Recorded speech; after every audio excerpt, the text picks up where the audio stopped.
Hai, salam. Selamat datang di Arsip Jiwa, bareng aku lagi, Hana Kalindra.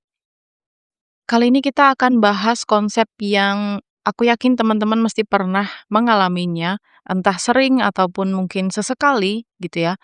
Misal nih kita lagi mikirin seseorang yang udah lama kita nggak kontakan. Nggak ada alasan khusus sih ya emang mungkin temen yang nggak terlalu dekat gitu, temen jauh atau saudara gitu ya. Dan tiba-tiba mereka tuh muncul di kepala kayak kita kepikiran gitu. Terus beberapa jam kemudian, mereka ngechat atau mereka nge-call.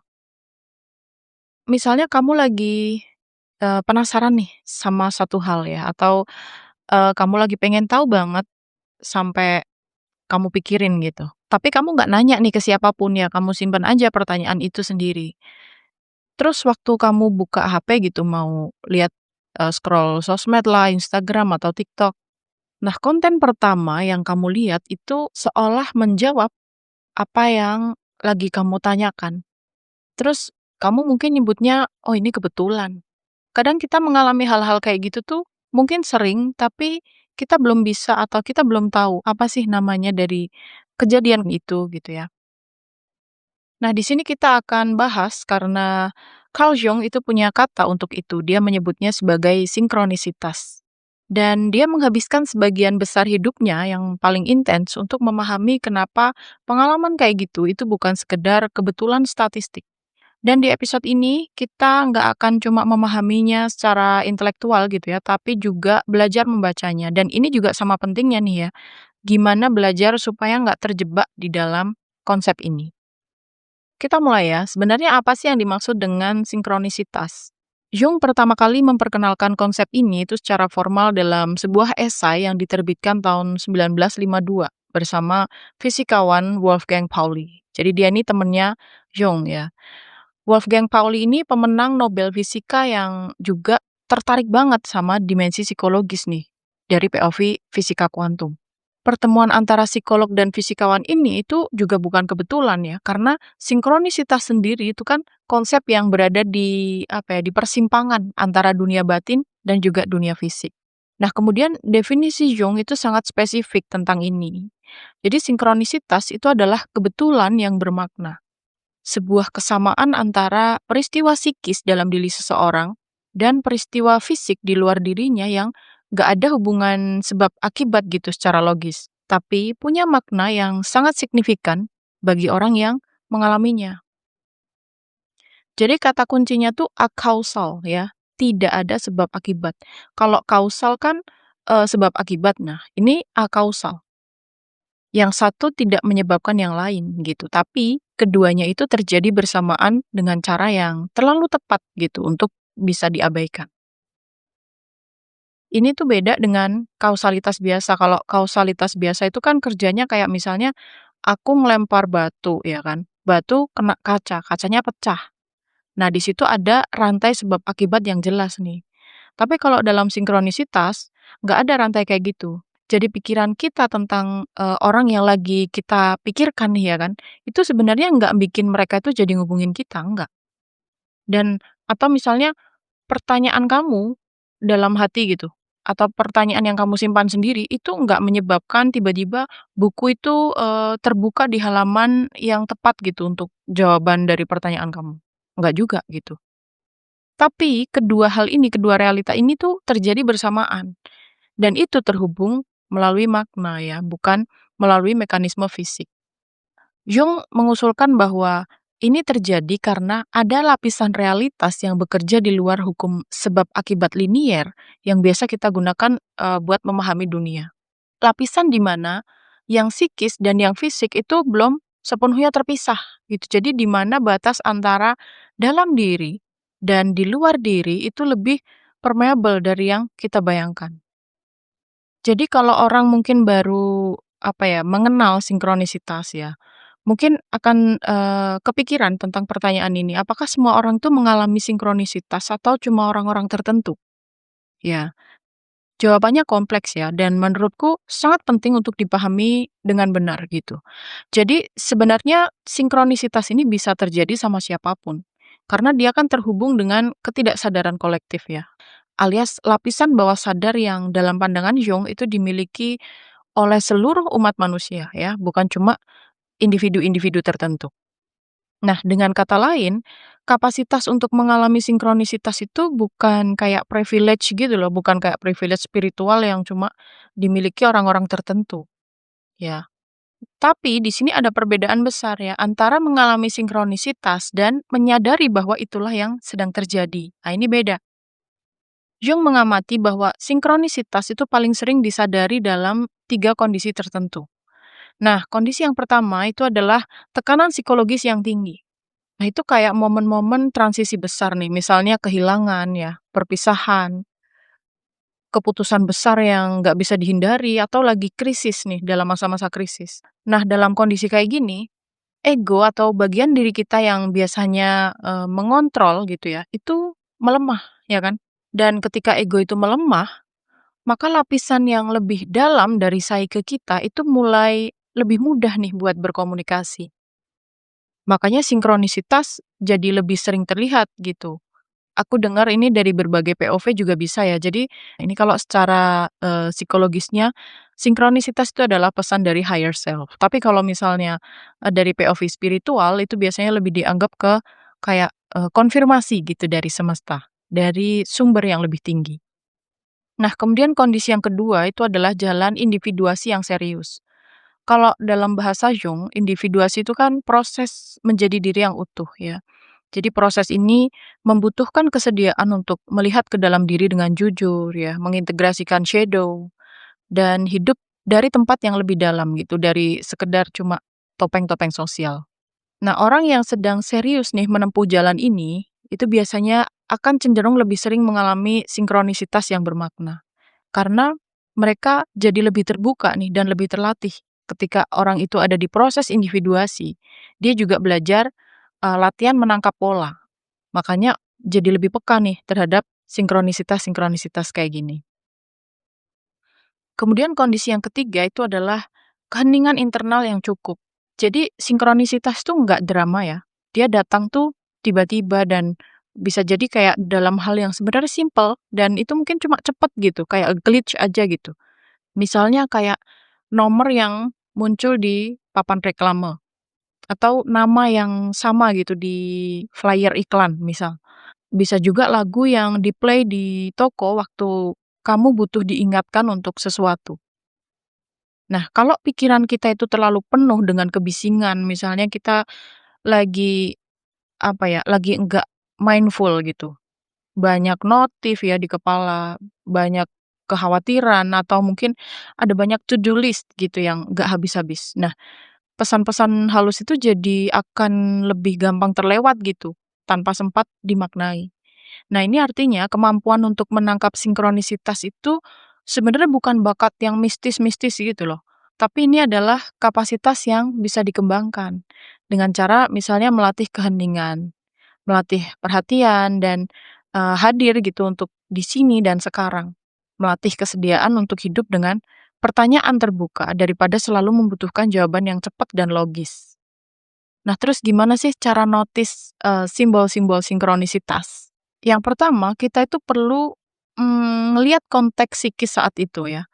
Sinkronisitas itu bukan cuma tentang apa yang terjadi di luar ya, tapi tentang pertemuan antara apa yang terjadi di luar dengan apa yang sedang bergejolak di dalam. Jadi ketika sebuah peristiwa itu terasa terlalu tepat gitu untuk diabaikan, maka pertanyaan pertama yang perlu dijawab adalah, "Oh, aku lagi nanyain apa hari ini?" Jadi pertanyaan yang kayak hidup dalam, pikiran kita yang lagi bergulat gitu, atau keputusan yang misalnya belum selesai, keputusan yang belum diambil, atau bisa juga perasaan yang belum punya nama, gitu. Jadi simbol yang muncul dalam sinkronisitas itu hampir selalu bicara ke pertanyaan yang udah ada, bukan bikin pertanyaan baru dari nol. Kemudian langkah yang kedua ya untuk membaca simbol itu adalah membiarkan asosiasi muncul secara bebas. Nah, Jung menggunakan teknik yang disebut, amplifikasi. Jadi dia mengajak kliennya untuk mengeksplorasi bahwa simbol ini tuh mengingatkanmu sama apa ya, atau apa sih yang muncul pertama kali kalau kamu tuh ngelihat simbol ini, atau gambar ini, atau angka ini. Nah, ini penting karena simbol itu nggak bekerja kayak kamus. Misalnya kupu-kupu yang tiba-tiba hinggap di jendela kita. Nah, itu bukan berarti maknanya tuh sama dan universal berlaku untuk semua orang di semua situasi. Maknanya itu hidup dalam pertemuan antara simbol itu dengan psyche spesifikmu, dengan, sejarahmu, dengan pertanyaanmu, dengan apa yang sedang hidup dalam dirimu waktu itu. Jadi kalau misal ada kayak tanda gitu ya, kamu ngelihat ada tanda muncul, sinkronisitas muncul, jangan langsung googling artinya gitu. Boleh kamu duduk sebentar, terus biarkan asosiasi itu muncul. Jadi kayak kamu refleksi dulu, apa sih ini artinya secara pribadi buat aku, gitu. Terus langkah yang ketiga untuk membaca simbol adalah dengan memeriksa resonansi di tubuh kita. Nah, ini kadang sering diabaikan ya. Misalnya ada, sinkronisitas gitu, biasanya tuh ada respon tubuh yang spesifik dan biasanya tuh rasanya tenang gitu, kayak semacam kita kenal nih rasa ini gitu. Kayak sesuatu yang udah diketahui dan akhirnya dikonfirmasi gitu. Jadi kan ada sedikit rasa lega ya atau kayak, akhirnya puzzle itu jadi gitu kan, kayak ada kelegaan. Nah, kalau kamu ngerasain, lebih ke rasa malah seneng gitu atau euforia karena kamu ngerasa dipilih gitu atau dilihat sama semesta, ini mulai hati-hati ya, karena ini bisa jadi mulai masuk ke ego nih, kayak ego yang, lagi nyari konfirmasi. Sinkronisitas sejati itu selalu bawa kita lebih dalam ke diri kita sendiri. Ke pertanyaan yang lebih jujur ya, ke pemahaman yang lebih dalam tentang apa yang sedang terjadi dalam jiwa kita. Sinkronisitas tuh nggak pernah ngasih kita alasan untuk menghindari tanggung jawab ya. Jadi misal nih kamu sebenarnya tahu, perlu banget untuk ngambil satu keputusan. Tapi karena kamu nangkap simbol atau tanda tertentu gitu, terus kamu jadi, "Oh berarti aku nggak dulu deh, janganlah sekarang ngambil keputusan itu," gitu ya. Nah itu perlu hati-hati karena bisa jadi itu malah justru kayak penundaan tanggung jawab yang pakai kostum spiritual. Nah, selanjutnya ini perlu banget untuk, kita tahu dan kita review juga ya, apakah kita pernah kayak gini ya. Jadi ketika orang itu mulai kenal atau mulai tahu konsep sinkronisitas, itu mulai muncul potensi terjebak gitu. Karena topik ini kan menarik ya dan kayak estetik gitu. Jebakan yang pertama itu adalah apophenia. Ini kayak istilah psikologis untuk kecenderungan otak manusia itu mencari pola dalam data yang acak. Kamu ngelihat jam, 11.11, terus, kamu lagi di luar, kamu ngelihat plat motor itu juga 1111. Kamu ngelihat, harga di struk nota gitu, itu juga 11111. Terus kamu mulai yakin ini adalah tanda gitu kan.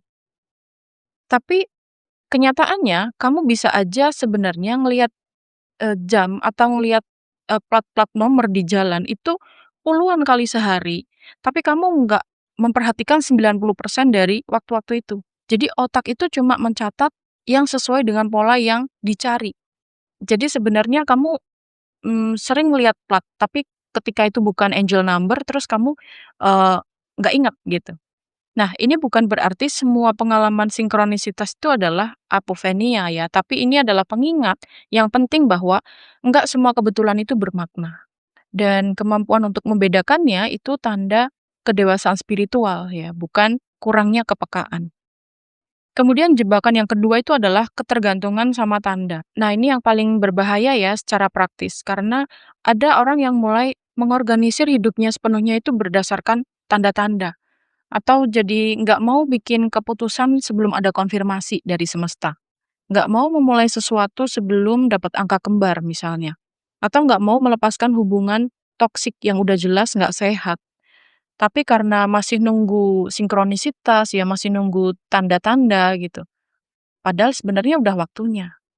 Nah, hal-hal kayak gini itu bukan spiritual ya. Ini tuh tanda kecemasan yang pakai kostum spiritual. Karena sinkronisitas itu nggak pernah dimaksudkan untuk menggantikan penilaian dan keputusan yang bertanggung jawab. Sinkronisitas itu sifatnya kayak informasi tambahan, kayak bonus aja, bonus konfirmasi. Bukan oracle gitu yang menggantikan kendalimu sebagai manusia. Nah, jebakan yang selanjutnya itu adalah adanya inflasi ego. Ya, jadi egonya nih bengkak nih. Ini yang paling halus gitu, tapi sulit juga untuk kadang dikenali gitu ya. Karena kalau seseorang itu mulai sering mengalami sinkronisitas ya, ada godaan untuk menginterpretasikan itu sebagai tanda bahwa, oh mereka dipilih nih ya kan, atau lebih istimewa. Ini kalau di spiritual rawan banget ya untuk kemudian terjebak di inflasi ego. Nah, tapi Jung sendiri itu sangat jelas ya tentang hal ini, bahwa sinkronisitas itu seharusnya bikin seseorang itu merasa lebih terhubung dengan seluruh kehidupan, bukan malah terpisah, atau bukan malah ngerasa lebih tinggi dari orang-orang di sekitarnya. Kalau pengalamanmu dengan sinkronisitas itu bikin kamu ngerasa jadi lebih, suci atau lebih spesial, nah ini sinyal nih bahwa ada ego yang, mulai mengambil alih pengalaman yang seharusnya itu, buat memperluas kesadaran. Jadi cara termudah nih untuk, kita refleksi ya, apakah sebenarnya pengalaman-pengalaman sinkronisitas itu bikin kita jadi lebih humble atau jadi lebih ngerasa sombong ya? Lebih terhubung dengan orang lain atau lebih terisolasi dalam perasaan spesial? Nah ini perlu kita refleksi gitu ya. Ini tuh aku lebih suka ketika mengintegrasikannya, dari semua lapisan. Jadi psikologis, kemudian spiritual dan juga praktis. Jadi ini kayak titik temu antara garis waktu takdir dan kesadaran jiwa. Setiap jiwa itu kan membawa kecenderungan ya, ada kapasitas dan juga tantangan tertentu. Ada cetak biru yang udah ada sebelum pilihan-pilihan hidup kita itu dibuat. Nah, mungkin kita bisa nyebutnya itu takdir. Kalau di spiritual kita mungkin nyebutnya dengan, misi jiwa gitu ya. Nah, ketika kita itu bergerak menuju arah yang selaras dengan cetak biru kita, maka sinkronisitas itu cenderung akan meningkat. Karena di sini ada semacam keselarasan antara pergerakan jiwa dari dalam dan juga kondisi yang hadir dari luar. Jadi sinkronisitas dalam konteks ini tuh kayak konfirmasi navigasi aja gitu. Bukan instruksi gitu, bukan kayak, perintah yang ngasih tahu kamu harus kemana, tapi itu petunjuk bahwa kamu itu sedang berada di jalur yang konsisten dengan arah yang paling dalam dari jiwamu. Kayak tanda bahwa kamu tuh selaras dengan cetak birumu. Nah, kalau ini dari pengalamanku pribadi ya, jadi beberapa waktu lalu ketika aku itu mengalami masa-masa krisis gitu ya, kayak lagi dihantam dengan matinya ego ya, itu aku sering banget ya, sehari itu bisa dapat 3 atau 4 kali. Rasanya benar-benar intens banget. Padahal kalau pas lagi di kondisi normal gitu ya, itu kayak ya sehari sekali atau 2 hari sekali. Konsisten juga, tapi kayak, frekuensinya tuh nggak sesering waktu di, masa-masa krisis. Jadi kalau aku melihat tanda itu kayak misalnya, aku lagi ngecas HP. Kalau ngecas HP itu kan kita mesti ngelihat angka persen baterainya kan, terus juga itu dekat dengan jam gitu, jadi kita mesti ngelihat jam juga. Nah, ketika nggak sadar gitu, padahal niatku cuma mau ngecas HP, tapi di situ aku ngelihat, angel number, misalnya 1111. Terus habis itu keluar, di lampu merah, tiba-tiba mobil depanku itu angel number juga, 4444. Terus misalnya malam hari buka laptop. Nah, itu waktu laptop baru nyala, itu langsung angka jamnya itu 2222. Dan yang bikin aku tuh ngerasa ini, "Kok bisa ya?" Gitu. Itu karena aku juga nggak pernah, sengaja mencari nomor itu. Jadi misalnya nih, kalau aku sengaja ngelihat jam, itu malah angkanya tuh nggak akan kembar. Ya jam random aja gitu, jam berapa waktu itu gitu. Atau misalnya pas aku lagi sadar nih di lampu merah, aku sadar, "Oh, mobil depanku nih bagus," gitu, terus aku ngelihat platnya. Nah itu malah nggak angel number. Nah itu tadi juga menjelaskan kenapa sinkronisitas itu sering meningkat justru di momen-momen krisis ya, atau momen-momen transisi. Karena krisis ya, karena masa krisis itu seringnya adalah momen di mana, identitas lama atau jalur lama kita itu udah nggak bisa dipakai lagi. Dan jiwa itu kayak lagi proses menemukan arah yang lebih selaras. Nah, disitulah tanda-tanda dari lapisan yang lebih dalam itu jadi sering terlihat. Karena ada, kebutuhan psikis yang nyata juga untuk informasi yang nggak bisa dikasih oleh logika yang udah tahu batasnya. Ini mungkin tips aja ya untuk gimana sih cara kita mengembangkan kepekaan gitu ya, tanpa kita tuh kehilangan akar. Jadi kepekaan terhadap sinkronisitas itu bukan tentang menjadi lebih mistis gitu ya, atau melepaskan cara berpikir logis kita. Tapi ini kayak mengembangkan 2 kapasitas yang bisa berdampingan. Kemampuan untuk hadir pada pengalaman batin dan juga kemampuan untuk tetap berakar dalam realitas yang bertanggung jawab juga, gitu. Jadi kita bisa, dengan cara menjaga jurnal sinkronisitas. Kita mencatat konteks psikis dari kebetulan yang terasa bermakna gitu. Jadi apa yang kamu rasakan, pertanyaan apa yang sedang hidup dalam pikiran kamu, dalam dirimu, dan apa yang muncul dari luar. Nah, seiring waktu pola ini kan akan terlihat ya, dan dari pola itu, akan mulai terbentuk nih pemahaman yang lebih dalam tentang cara jiwa kita ini berkomunikasi dengan dirinya sendiri melalui dunia luar. Selain itu kita juga bisa memperlambat reaksi. Jadi misalnya kita dapat tanda nih atau simbol ya, jangan langsung reaksi, jangan langsung, eee, merespon dulu ya. Duduk dulu gitu kan ya, biarkan asosiasi-asosiasi itu muncul tanpa dipaksa. Periksa juga resonansi tubuh kita ini kayak gimana gitu. Apakah ini tuh membawa kita ke dalam diri kita atau justru malah jadi alasan untuk menghindari sesuatu gitu. Sinkronisitas itu kan undangan nih untuk kita itu merenung sebenarnya, bukan jawaban final gitu. Jadi perlakukan setiap momen yang terasa bermakna itu sebagai pertanyaan yang membuka, bukan kunci yang menutup gitu ya. Jung pernah nulis sesuatu yang simple, Jung pernah nulis sesuatu yang sederhana ya, tapi ini sangat dalam gitu ya tentang sinkronisitas. Dia berkata bahwa fenomena ini itu menunjukkan bahwa pikiran manusia dan dunia fisik itu berbagi dalam unus mundus ya, dunia yang satu. Ada lapisan di mana yang di dalam dan yang di luar itu nggak sepenuhnya terpisah. Dan lapisan itu berbicara ya. Jadi pertanyaannya itu seharusnya bukan apakah semesta sedang bicara ke kamu gitu ya, tapi pertanyaannya adalah apakah kamu cukup hening untuk mendengarkan? Dan apakah kamu cukup jujur dengan dirimu sendiri untuk membedakan antara pesan yang nyata, dengan echo atau gema dari keinginanmu sendiri yang ingin didengar. Nah, disinilah seni dari membaca sinkronisitas gitu ya, dan seperti semua seni itu butuh, latihan ya, butuh kerendahan hati dan juga kesediaan untuk terus belajar. Itu tadi ya teman-teman tentang sinkronisitas dan ingat bahwa semesta itu tidak berbicara ke orang-orang yang paling keras berteriak minta tanda ya, tapi berbicara kepada mereka yang cukup hening untuk mendengar bisikannya. Terima kasih sudah mendengarkan Arsip Jiwa, aku Hana Kalindra, sampai jumpa di frekuensi selanjutnya. Bye-bye.